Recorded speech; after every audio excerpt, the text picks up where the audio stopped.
na makarating sa mismong taas. Kasi dito, Hindi nakalaka. Nilahalak ng hipit ata. problema na yan dito, matagal na. Tinatapon galing sa mga unit, mga bagong panganak, inaabandona nila. Biro mo, maliliit pa, kapapanganak pa lang, itatapon nila. Hinahayaan nila rito. Ang dami ko nang nakuha. Ilang beses na yan. Ayaw makipagtulungan ng management sa akin na dapat yan eh. Kita mo, kawawa yung mga pusa oh. May na yung kulungan, puro anay, puro ipis. Ayan, puro tawag dito. May na siya, tawag dyan? Agiw. Sa Tagal. Saan ba galing yung kulungan? Sa taas. Ma'am. Ang tagal na niyang problema, hindi nila pinaano. Ayaw nila makipagtulungan, sinabi ko, yung mga hayop kawawa rito, inaabandona, tinatapon, sinasaktan. Kawawa, oo. Asan yung nakakawala, pwede pakihuli. Popost ko to para makarating sa Animal Kingdom Foundation tsaka sa PETA, sa Biyaya. Kasi nakakabwisit na yung nangyayari sa mga hayop dito eh. Kawawa yung ayun gutom na gutom, malalata na. Isang taon na pala yan nakakulong doon, walang kain, oo. Isang taon na raw yan dyan, di binubuksan, di pinabayaan, buti hindi namatay. Baka naman binibigyan lang ng tubig.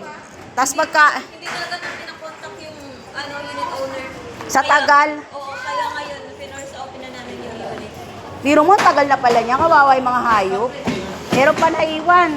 Iniwan ng unit owner. No, kawawa yung mga hayop, sa totoo lang. Ang dami niyan. Puro imported pa yung pusa niya, nag-imported pa siyang pusa.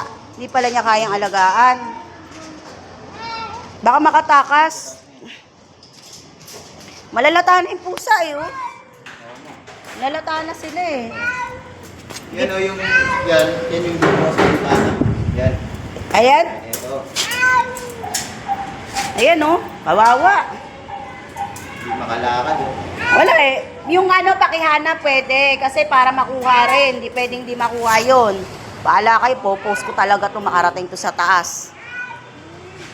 Kasi ang palpak ng management dito. Mga hayop dito, kawawa.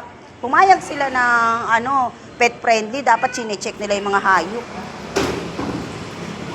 Dami inaabandonan. Dami kawawang hayop dito sa Beka. Nandiyan saktan nila, nandiyan itapon nila pagka bagong panganak, itatapon nila, ilalagay nila sa basurahan. Ganun ginagawa rito eh. Ilan na yung nakuha ko dyan, nasa basurahan, nakabox pa, minsan naka-silt na silt pa. Malalaman mo lang may pusa, umiiyak yung pusa. Yung pala nanganak, tinapon. Nilagay sa basura.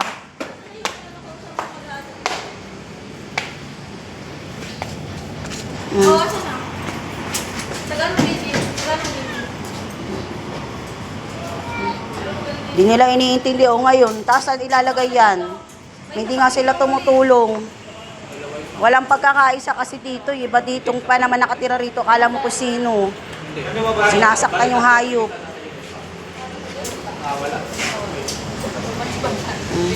Yung uhulihin pa sa taas, mayroon pa. Marami pa. Ilan pa yun?